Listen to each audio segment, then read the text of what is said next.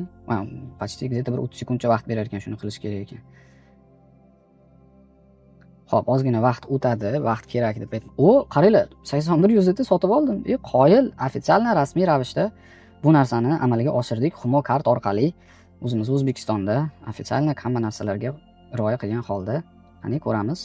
Va mana menda do'stlar 0.81 USDT yoki 9746 so'mda pul turibdi, ya'ni qancha yo'qotibman? 250 so'm qo'pol qilib aytganda, mana shu bu pul menga yetib kelishi bilan do'stlar 250 so'm, ya'ni komissiyani men unaqangi bir katta deb men ayta olmayman bu holatda do'stlar. Shuning uchun juda ham bir yaxshi. Zo'r, chunki menga kimdir aytdi 15% komissiya oladi, 10% komissiya oladi va hokazo degan savollarni menga berishadi. Yo'q aziz do'stlar, unaqangi emas. Mana biz hozir sizlarni ko'zlaringni oldalaringda nima narsalarni qilib tashladik. Hamma narsa juda ham bir oson ravishda o'tmoqda. Xo'p, endi kelinglar bir narsani biz sizlar bilan ko'rib chiqamiz. Aytib o'tganimdek, juda ham ko'p savollar berilmoqda.